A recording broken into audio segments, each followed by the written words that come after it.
Thank you. Welcome to my talk. So I'm based now in Boulder, Colorado, working at CU Boulder and NCAR.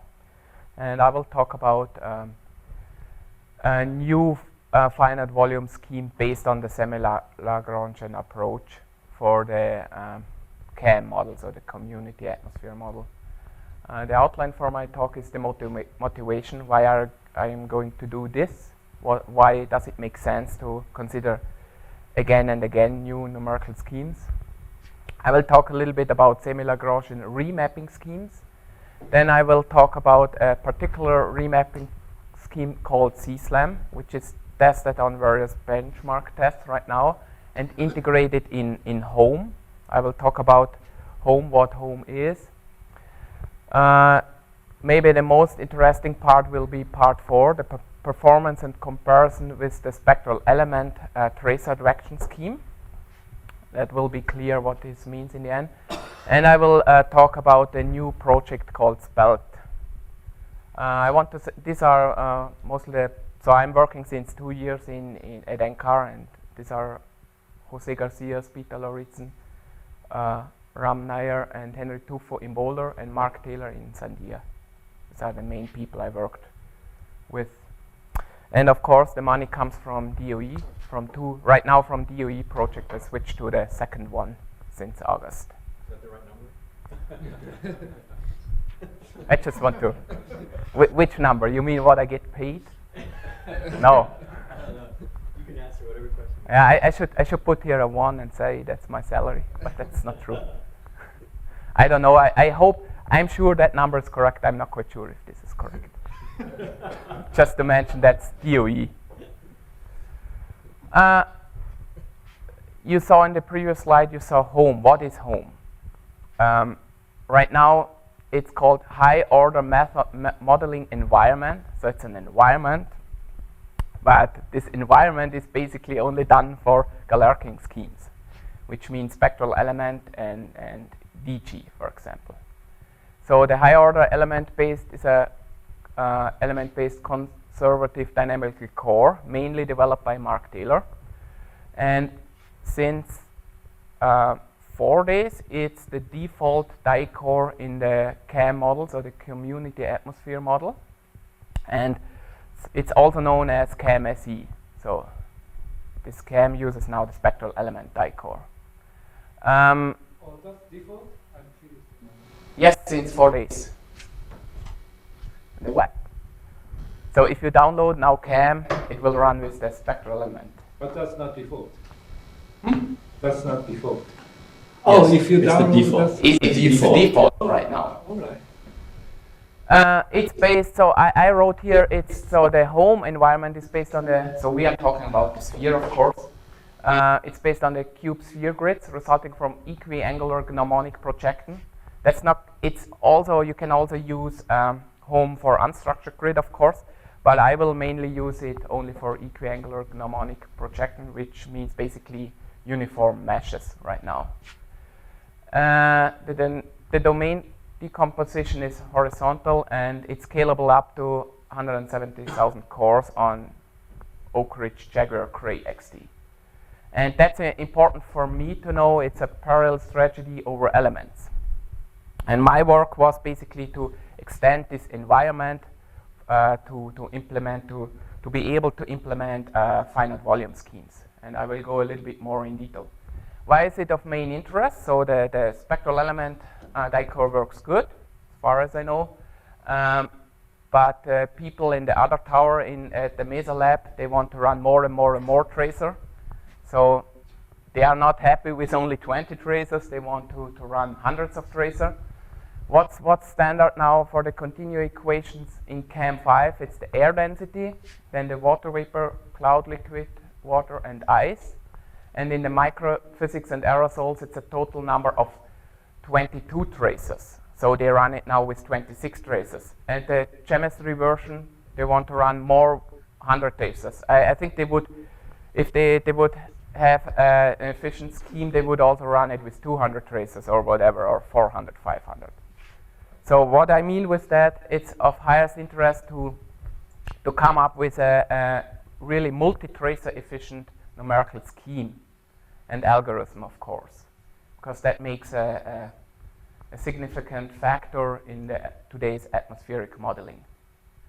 So that was an issue, and I will talk now about semi-Lagrangian remapping schemes, and we will see later in the example why this is a good choice and why they are multi-tracer efficient in a particular part. In all my talk, I only consider tracers transport schemes for passive tracer, so which basically means I get somewhere the velocity. And a semi-Lagrangian scheme, we see the continuity equation in Lagrangian form. I think it's well known here. So it conserves basically the mass. And what does it mean? A semi-Lagrangian scheme defines his Eulerian grid, which is the blue one here, and AK, and we consider backwards trajectories, which means we have to calculate the departure grid. Where does the mass comes from? So that means DK moves to AK, to the blue one. And in particular, I implemented in this home environment the CSLAM transport scheme, which basically takes the new update tracer is considered by the integration of a reconstruction function of the previous tracer values on DK. So that's basically the discretization of the Lagrangian equation we saw in the previous slide. And you can see what's the main difficulty.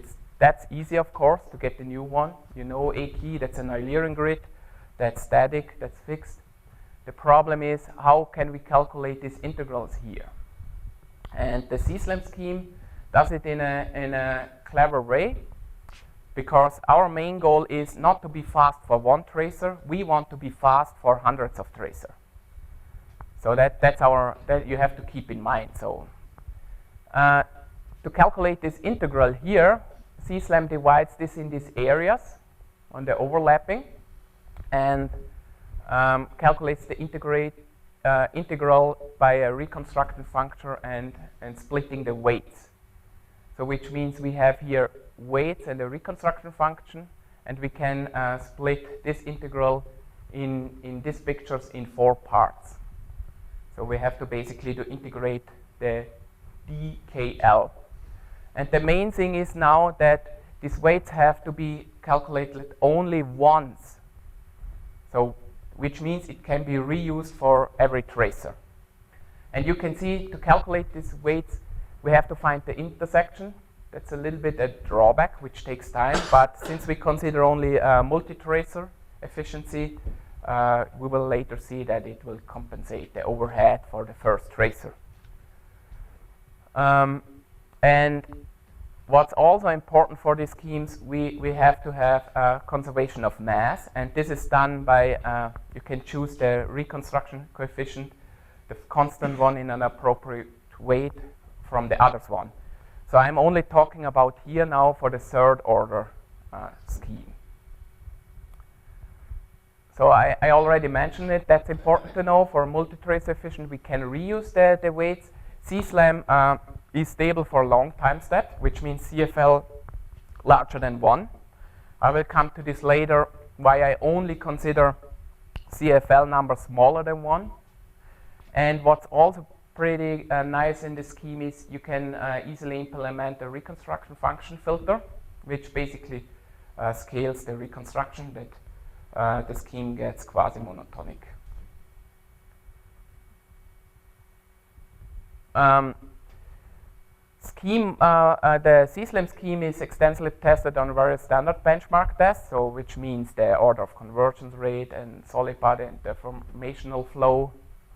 And so my focus here will be on the performance in home, which means on supercomputers. So this is a slide this should follow after I explain how I implement it, but it fits better here because after I had implemented the scheme, I was of course able to run on for high order and high resolution meshes. And unfortunately, for the original approach on the CSLAM scheme, we got an instability. And for that, I want to explain it. I did it just the last 2 months, what's going on. As I mentioned, we need to integrate over these small parts here. And this is in CSLAM done by line integrals. So which means to get the area here, we just simply use the divergence theorem and calculate the area here by the line integrals. These lines, of course, are approximated by straight lines, by the way. And to get conservation of mass, you can see this line integral is also calculated on the other part here. And to get conservation of mass, this line integral was calculated by an analytical function, which means we could get the antiderivative on the sphere. And for the third order, or I wrote high order, but for the third order, this antiderivative looks like this. So you have an Arrhenius sinus hyperbolicus and an arcus cosinus.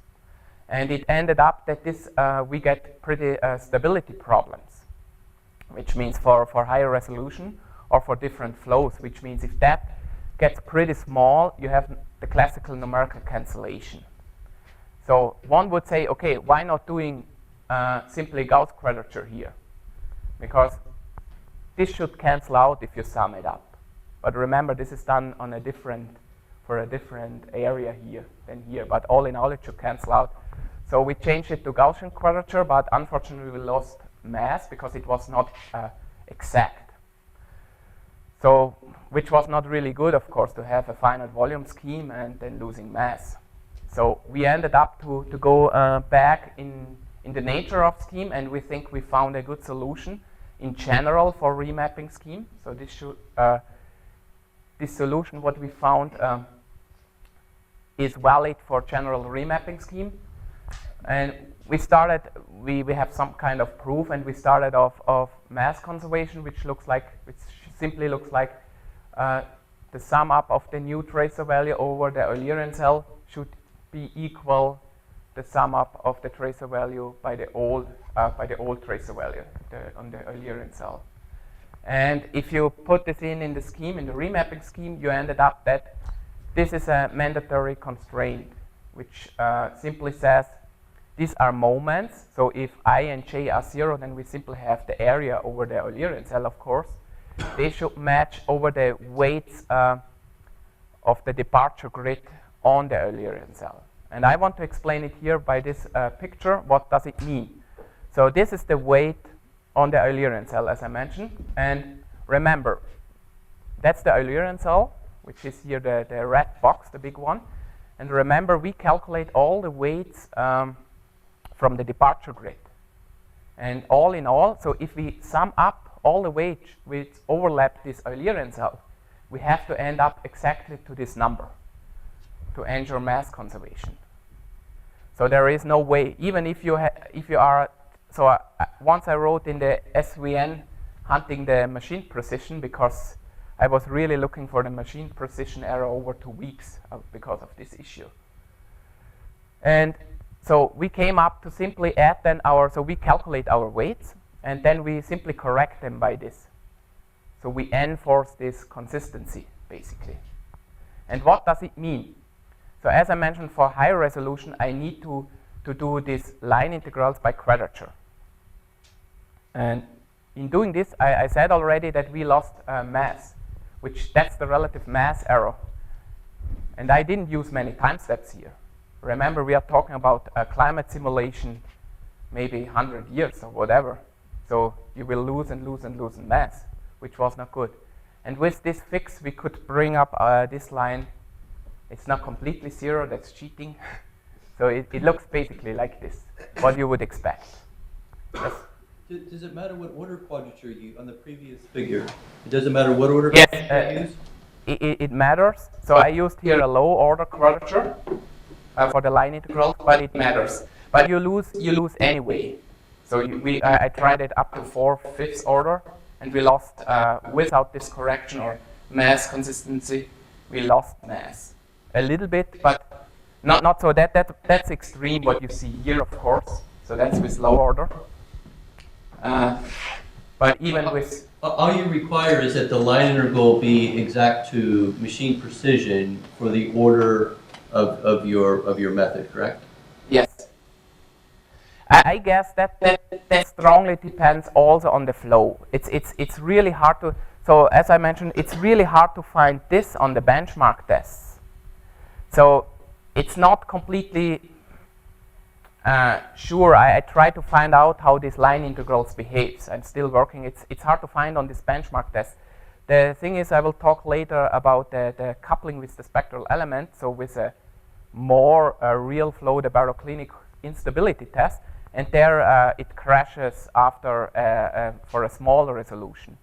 And so I had to do this quadrature in the line integrals, and then we lost mass, and then we did this enforcement of mass consistency. Thanks. Yes. Kind of to follow up on it, like I still don't understand. Your numerical quadrature has to be exact at some point. Why don't you get it? I don't understand that. Right? If you want to do an integral exactly, right, there has to be a point where your numerical quadrature has to be exact. Yeah, I agree to this, but there are also some different issues which came up maybe on more realistic flows. It is the searching. We have to search the overlaps, and if you make some errors there, even if they are small, you might get in troubles. With this mass enforcement, you can be sure no matter how you approximate your departure grid. But that's not a problem with the quadrature. That's a problem with the overlap with the search algorithm. Yes. That basically the line isn't counted exact. The line isn't twice. It's not the integral of that line. It's that the line actually is not found. But you have seen the antiderivative of this. These are functions. They are basically logarithms, and they are. If you, I'm still working to find a good example for it on a benchmark on a simple line integral, and they have a numerical cancellation because you do 2 minus, so which means I just go back maybe. You see this. You have a left point and a right point, and you have to put in the left point here and then minus this from the right point. And then if you look at for small lines, you are really there. You subtract really small numbers. So that's one part of it, I guess. It seems like you could have small lines even at a low resolution with a low. Yes, you can, but it didn't happen on the benchmark tests. That's, as I mentioned, it's hard to find out these things. The first time I saw it was on the more realistic flow on the baroclinic instability test, and that's what makes it a hard business for me to find a real good example. I didn't get it right now. That's the reason. I just can say that replacing this with quadrature, then it works. And I had a similar problem in my PhD work that sometimes Gaussian quadrature is much more stable than if you have analytical expressions. Yes? So if you're going to, you switch to quadrature and then correct the quadrature. Yes. If you're going to correct the weights, could you go back to using this formula and then correct the weights to counteract this ill conditioning? Maybe there's no need to, but just out of... What? But this is exact. This is exact integration. And what I forgot, because that is end up in your question. It's really hard to implement this. You're right. If you do go higher order on the Gaussian quadrature, that should match. But it's really hard to implement this to say, okay, we go always from this to this point and not the other direction. So I'm talking here about machine precision, and I'm talking here about many time steps where you can see it. If I would just show benchmark tests, nobody cares. Benchmark test with what I show, that's basically a benchmark test with. On the sphere, the quadrature will never be exact. You have those spherical metric terms. Mm-hmm. But But they should. That's the reason why they use these analytical expressions, because they are. This was an analytical expression from the line integral on the sphere. So that's exact. This is exact, but it's ill conditioned. Mm-hmm. But the quadrature could never be exact on the sphere. And that's why you're correcting them, basically. Because Yes. on the sphere it's not exact. Mm-hmm. What does that do to your order, actually, this correction? So I still have to run some more tests. So far I didn't see anything, but yeah, I'll let you know. It's still work in progress. But can't you use this formula and then correct the weights that you get from this formula? Yeah, that would be, maybe that would be possible. But I guess there's something going crazy with that. So, you know, I'm talking about here, I don't know, I need 200 cores to run it, and that's time consuming to test these things and to find out where the error is exactly. So I just did it, I implemented this formula in MATLAB. I could see that the numbers can get really small. You subtract a small number by a small number. And as far as I know, that can cause numerical cancellations. So it's not, that's just a nice way how to do it, I would say. And so far it works. It's still a work in progress. So we'll see. So this is very nice here, but that's basically making sure that your new time step is a convex combination of your old time step. Mm-hmm. Yeah.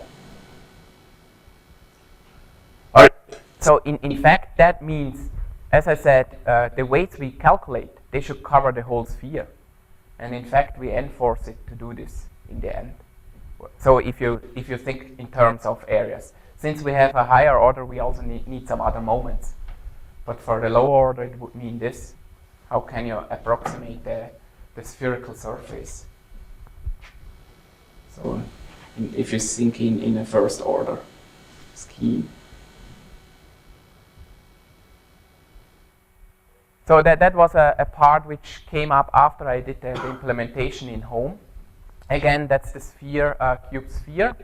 And yeah, it removes the polar singularity. Some difficulties in handling edges. I say this because I was implementing a finite volume scheme, not a nice Galerkic scheme, which only has to communicate the values on the edges. And the reconstruction we use needs values from the halo zone.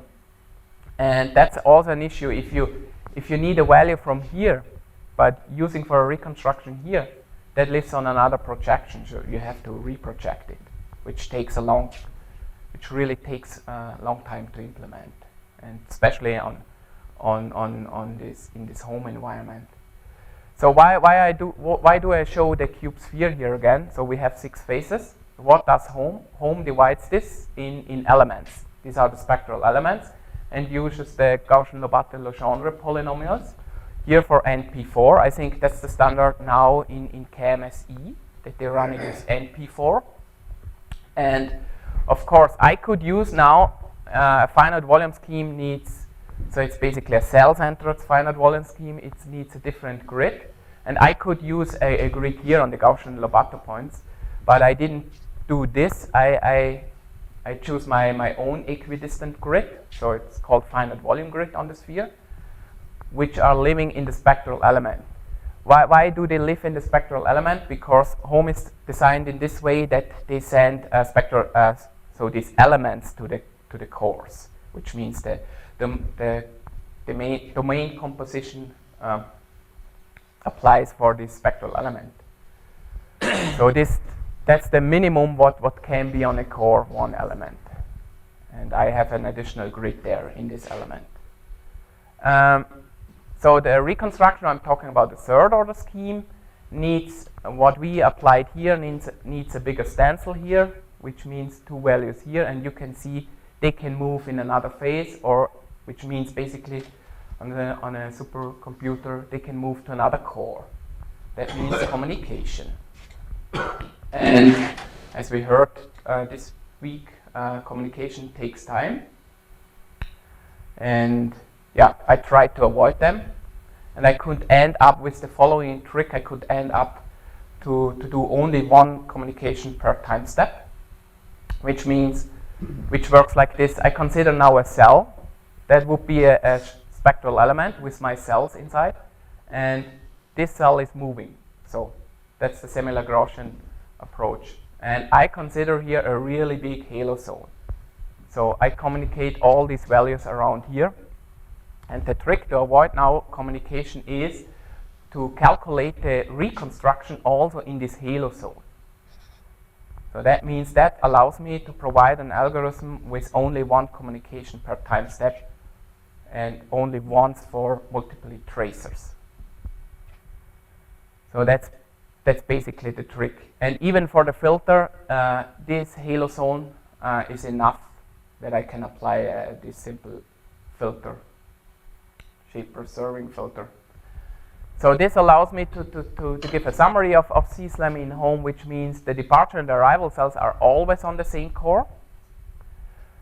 And of course the departure grid, so the CFL number and the order of the schemes, they defined how deep I have to go for my halo zone, how many values I have to communicate. And some reconstruction coefficients are calculated twice, so up to machine precision. And as I mentioned, I use the communication from home that's provided in home. I only wrote the buffers, and that's a one, so I can provide this algorithm with the benchmark test with only one nearest neighbor communication.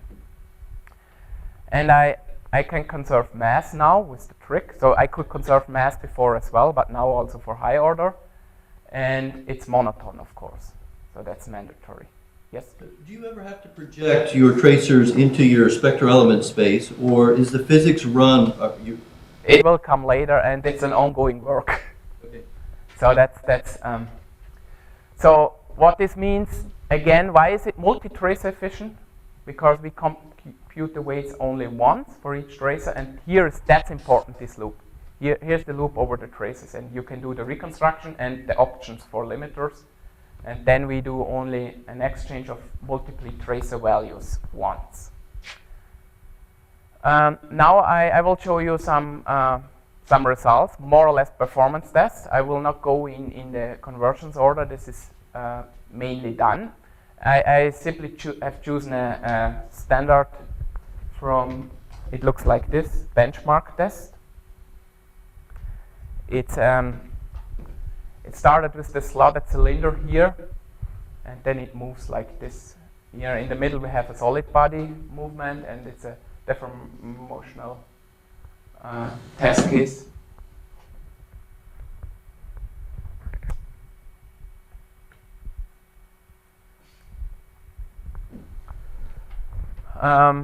But that's for my performance test, that's not really important. What's more important, okay, it's a blue gene L system, NCAR. It's called Frost. Good news for me, it doesn't exist anymore, so no one can verify the data, but they are correct. So this experiments were done 6 months ago. And I have chosen the benchmark test in this way that in the end, in the last, what you will see, that I have one element per core. So that's the minimum configuration in home. Which means how many finite volume cells? I run it with 16. So in this element are then 16 finite volume cells. And these are the performance tests, and you have to read it in this way. So this is 1 tracer, 10 tracers, so increasing the number of tracers, which means, remember, I have a huge halo zone. And this is the number of cores, and these values are 1 element per core. And you can see it scales perfectly, and it starts slightly to decrease the more tracer I have. So which means here I have 16 unknowns per element per core, and here I have 2 elements, which means 32 unknowns, and so on. Which means for 4 elements it still scales perfectly. And these are results because I assume, I will show you now the communication time. I'm not really an expert in this, but I assume that's just, I have a large data to communicate at once. Yes, This is please. for your full model, the hydrostatic model. No, that's just a benchmark test. This is shallow water. What is it? No, benchmark test, just analytical velocities, Oh, and I see. I'm only talking about the tracer advection scheme. So okay, so you just don't have enough work on your processors. Sorry? You just don't have enough work on your processors. If you, for example, if you had that same one element per core on your full 3D problem. It would be a full column. Well, no, it's just the opposite. He scales perfectly at 1. Yeah, but It doesn't scale at 800. it's that's number of traces. Remember the halo zone. But that Well, curve the is halo not- zone that's doesn't curve increase, going- but the number you have to, the amount, Now the halo zone doesn't. Yeah, amount to communicate. yes, the amount of data what I have to communicate. Yes, but that's the communication gets worse by 800. Yeah, I show you The amount this. he has to communicate gets worse. That's So what it does per processor is the same. yeah. Here you communicate maybe 1 megabyte, and here maybe 200. Where you communicate 800 times more. With Yeah, you have 800 times more work also. Yeah, but that's the nice thing on the scheme. The work then for additional traces is really cheap. It's just to calculate the weights takes time. You will see it later. That will come later, everything. Yeah, is that the plot you had before? Sorry? Can you go back one more? Yeah, okay. Yeah, but Frank is right. If you were computing the ejection velocity as well, Yeah. then of course the picture would be different because then you would be doing more work on each processor.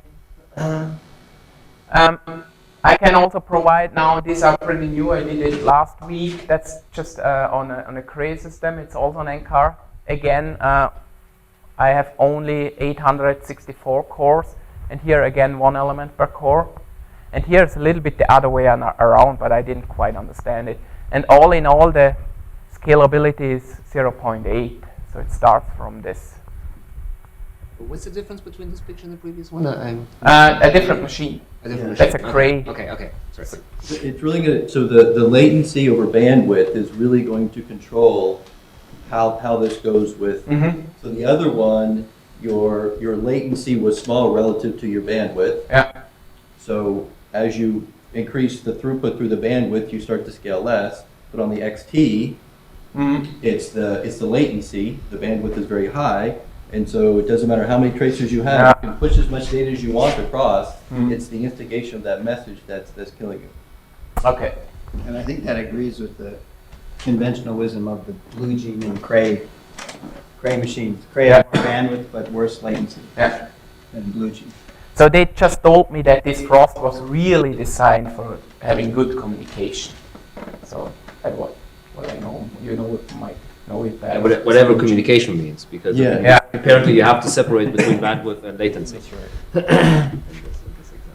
So now comes the more fun part. So the main goal was to replace or to have an option for the passive tracer advection for the spectral element die-core. So which means I have to compare it with the spectral element implementation. And there comes now your question. It's a passive tracer advection scheme, what I consider. So I have to get the velocities from the spectral elements. And they live, of course, on the spectral element grid. And I do a simple interpolation and use a Taylor series similar to McGregor scheme to get. So we know the arrival point, and we have to get the departure point here. And we use we try to work and to improve this thing. It's only second order, but we have to go in more. We have to do more research on it. The nice thing on the McGregor approach is that remember, we are sitting on one core and on one element, and it's not really clever to communicate the velocities from a neighbor one. And the nice thing on this McGregor approach is that you can use we use the velocities on our point, on our arrival point, and just save different time velocities. So that's the reason why we have chosen this. You can do Rangekapta or whatever you want, or even more accurate one. But then we would have to communicate all the values from the neighbor element and to save them and blah, blah, blah. So that's the reason why this was the first choice. To make a fair comparison, I choose the 0.75 degree on the equator at time step 50 seconds. And I've done the baroclinic instability test. I can show you just to remember. Most of you probably know this. That's the vorticity. You see, it's getting stronger and stronger, so scale changes. And you start pretty with a small vorticity, and then the waves starts to build up, and that's our test. That's the 3D test. It's already the 3D.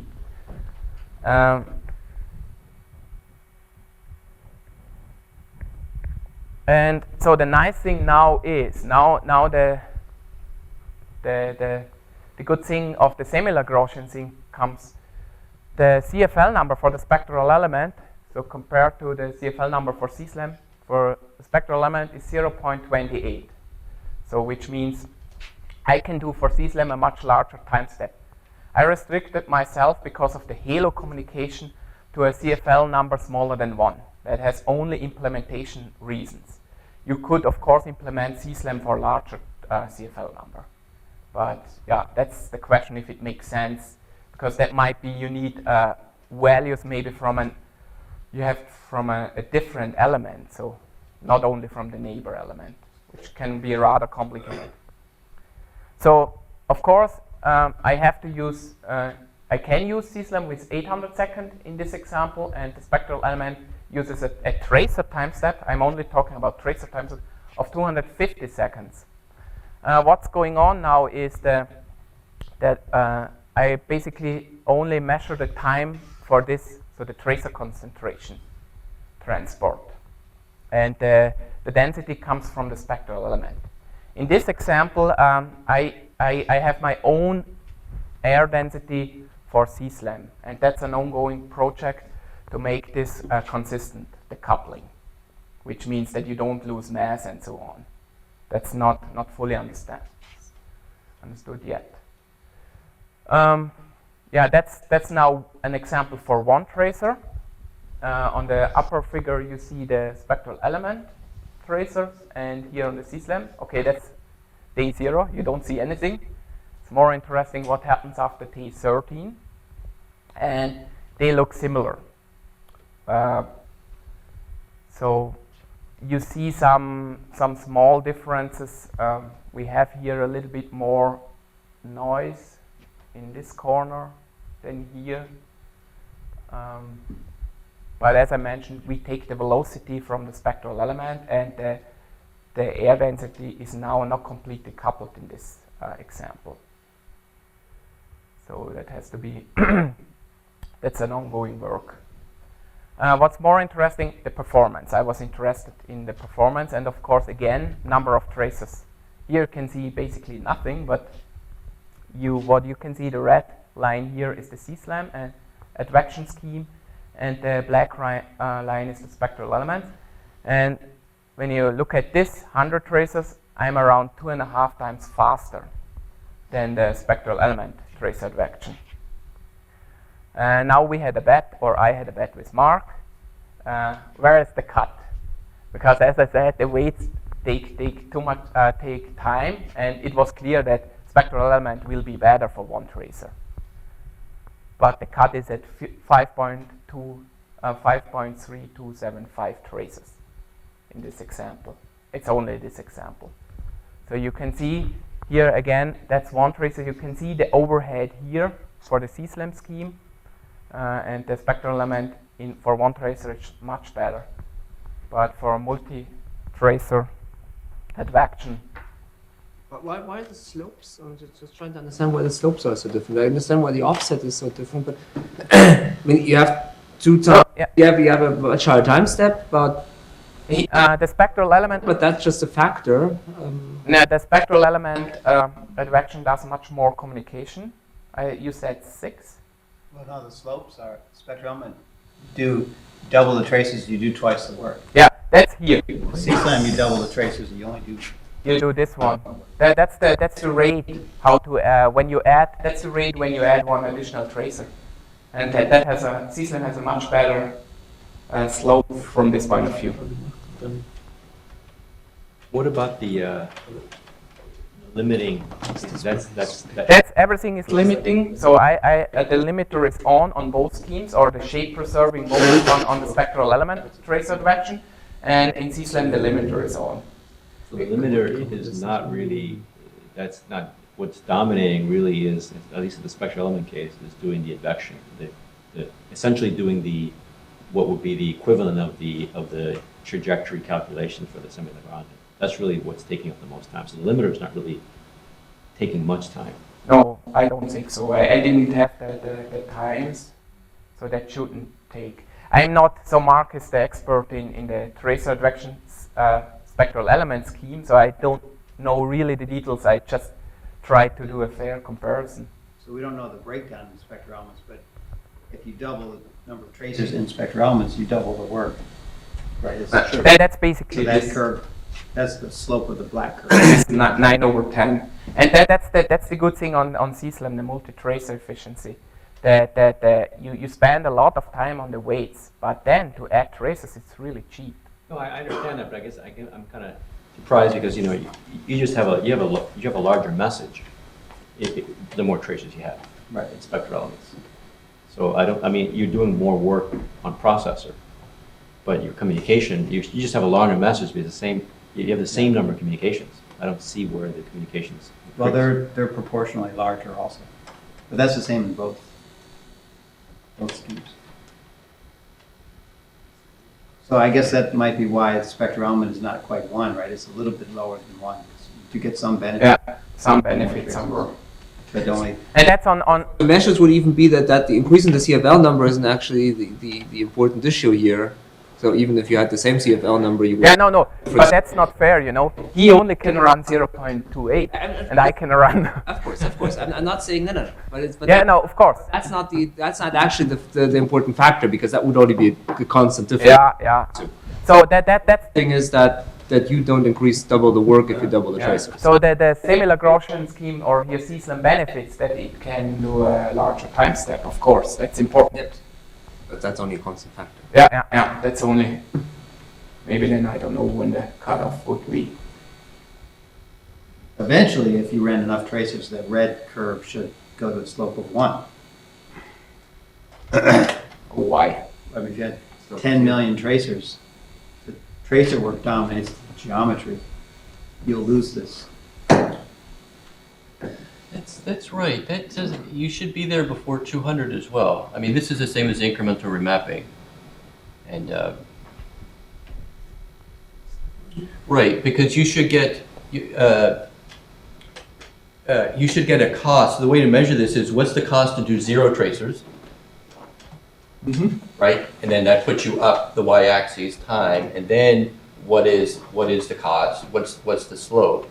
And if you divide that slope by that first increment, that gives you the number of tracers until you're equal. Yeah. And after that, it should go up as a slope of 1. Yeah, I divided here by the time for one tracer. That was, so I was interested. I understand your. So that's a thing. That's the time for 60 tracers here, but divided by one tracer. What I needed for one tracer. So the slope. Maybe it's. But the slope I think can't that's- stay 1/9 forever, because eventually the tracer work will swamp the geometry calculation. Why not? Well, so the problem here is, what if your first tracer took infinitely long? You're normalizing by an incredibly large number. You should just measure time in seconds. So which is basically done here. I didn't look in this. Okay, so in the other plot you were dividing the By the cost of one tracer. and that one tracer using that one method. So, Yes, so it's all- your lower graph was divided by a higher number than the spectral element curve, basically. Maybe they shouldn't be in the same figure. Yeah. Okay. And then, So both are that's of course divided by the time for one tracer in spectral element, and the red one for CSLAM in this case. Okay. So the difference isn't quite as big as it looks here. No. Absolute. So from the difference, that's important. That's the absolute time, And as I said, Okay. for 100 tracers, it's around 2.5 times difference. okay. And I was just then interested where's the cut, and it's at 5.3 around. So that's But it's still, especially the integration, it's still an ongoing work, so it's not completely done. So then I was thinking, okay, I had the environment, as I mentioned before. I extended home to be able to implement finite volume schemes, in particular here semi-Lagrangian schemes. And I think he was here, Chen. They have a nice scheme. I think they talked also about the multi-moment scheme, and we take a similar approach on spectral element grid. I just started a couple of months ago to start to implement it. It works completely different. It's a flux form scheme, which means you get the trajectory here, you update your points here, then you calculate the flux here, and that's your unknown, what you are interested in, which conserves mass and so on. The nice thing on this, as I mentioned before, the remapping, the C-SLAM reconstruction takes a big stencil for a third order.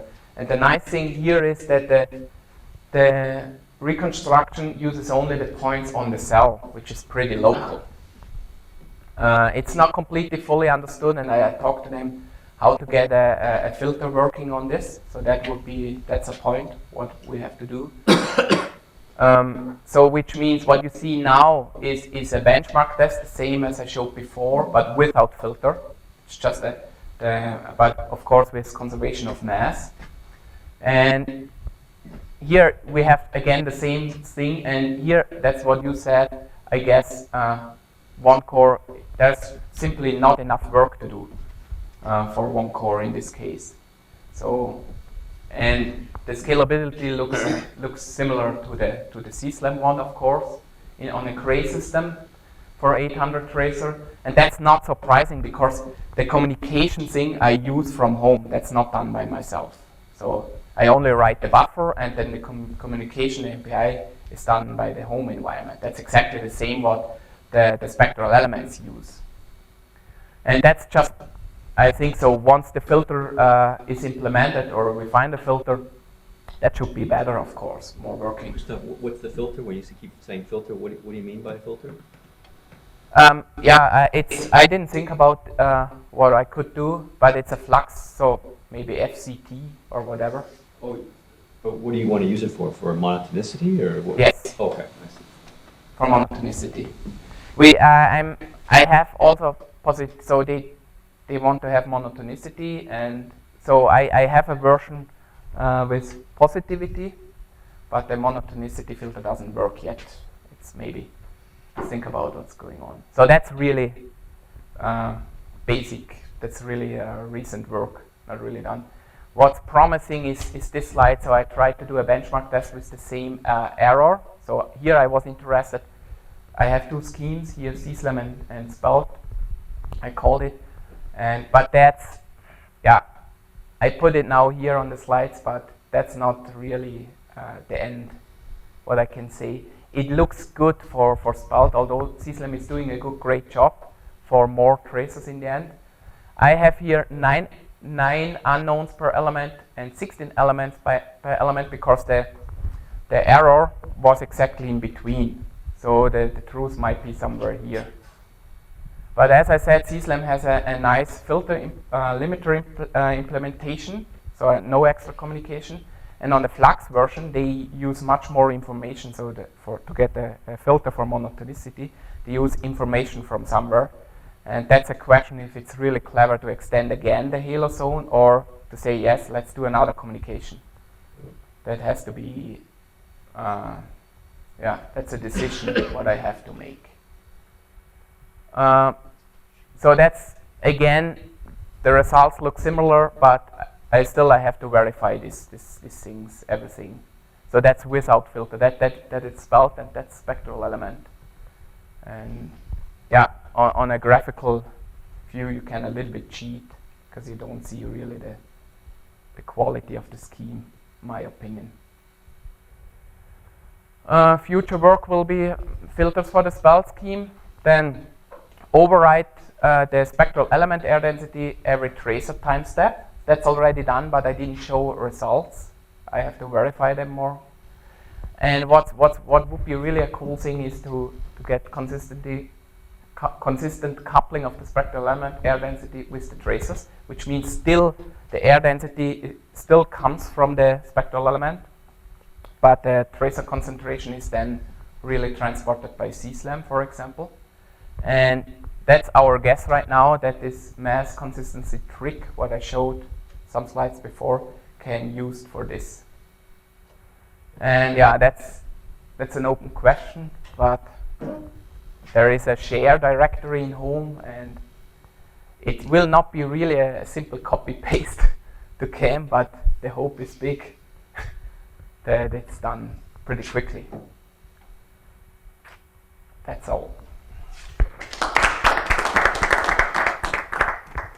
Okay, thank you. We had already some discussion during the talk. Are there further questions? Could I have another look at your weights? At your calculation?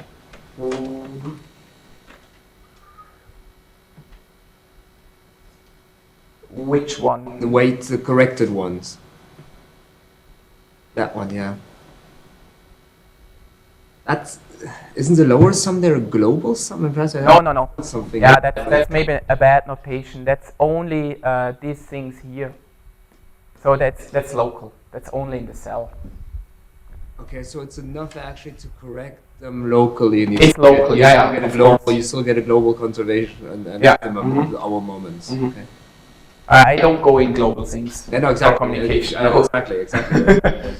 Well, I should have, yeah. to look No, that's the notation. That means epsilon k means just the weights on the, because that's the Eulerian cell. On Let's that just one sum up which overlaps Okay. the Eulerian cell. Okay.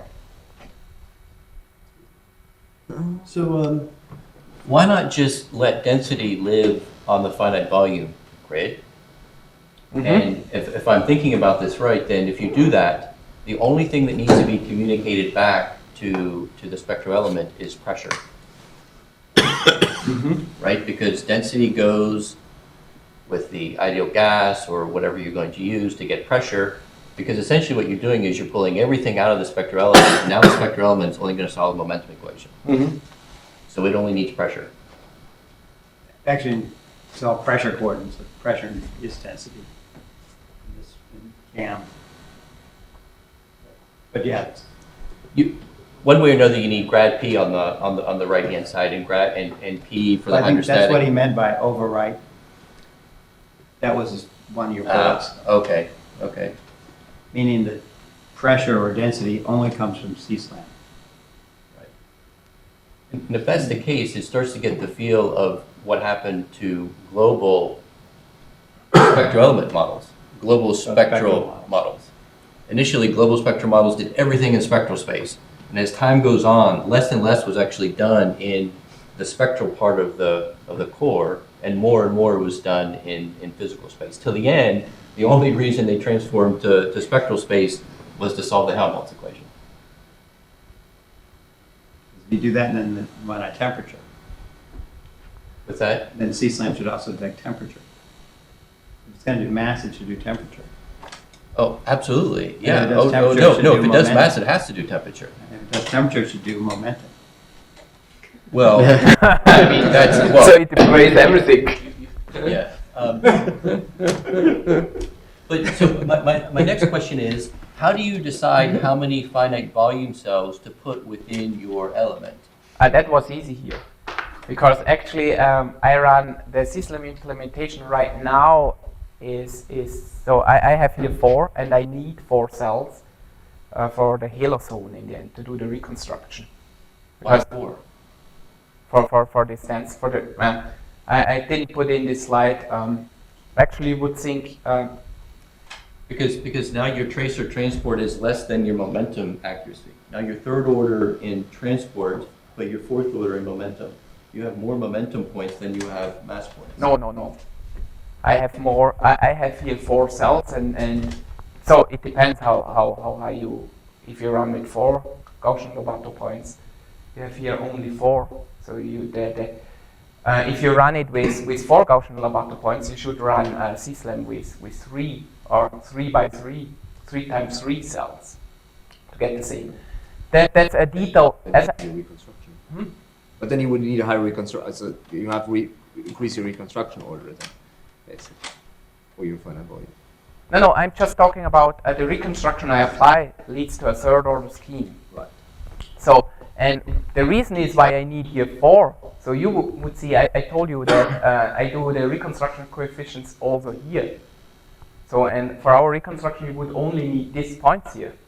But what I deleted the slides is, unfortunately, the cube has a corner and here are no values in the corner. And so I have to flip some values from here to get the diagonal quantity from the reconstruction. It's a detail in the implementation. It's hard to explain why I need 4 here. On a spectral element, how many quadrature points across an edge? 4. You mean? So it depends. Yeah, there's the option. If they run it with 4, then of course 4. So that was this maybe too small. So it's pretty local and that already existed. That will give you a fourth order convergence rate. That's going to be a fourth order method. Mm-hmm. And so you have your tracer's third order? Yes, the reconstruction. But I use more points there.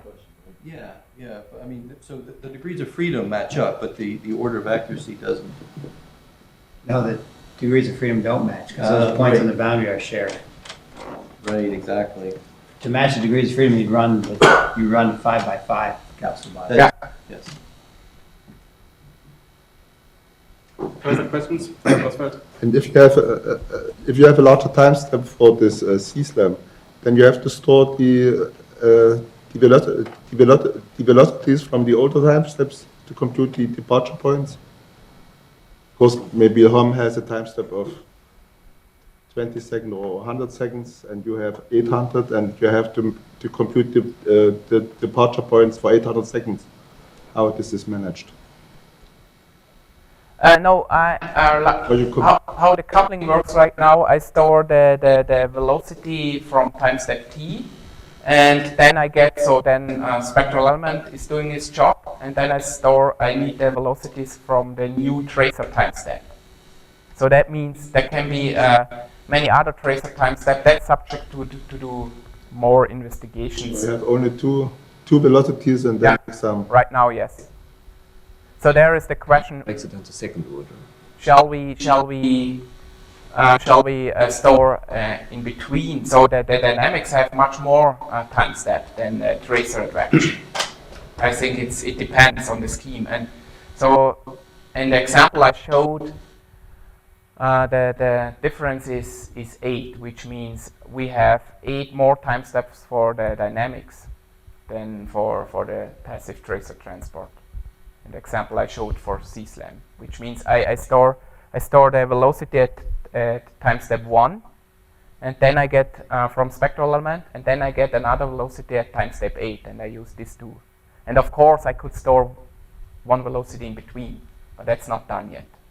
The order of the departure grid, that relies on this McGregor approach on the That's second Taylor order, series. you said, right? That's second order because, where is it? The nice thing here is he does, from the material derivative, he does this approximation. So he skips away the time derivative. And he has some kind of proof in a paper, it's 93, where he shows that it's second order, and if you use third order, just the absolute errors are better. But in fact, it's second order. Do you check to make sure that your back trajectories don't cross? Because I could see Yes. very noisy in time solutions. Yeah, there is an option, so I check them, they don't cross. So it should crash or stop if it crosses, because then the scheme doesn't work. Absolutely. And that's another thing why I say going higher CFL number, I don't know if it really makes sense, because you run in more and more issues on real winds.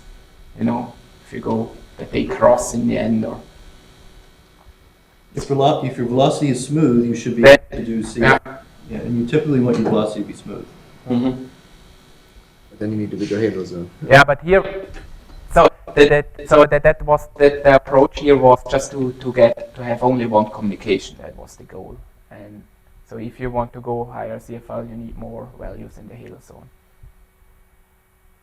And it's much harder to implement because that's the reason why you have to run CSLAM, in this case with 4 cells. Remember, that's a spectral element, and we need these 4 cells, and that's the neighbor one. If I would increase this with the halosome, but only run with 4 cells here, I would need a value from another spectral element, which is a little bit crazy to communicate, I guess. Further questions? So let's thank Christoph again.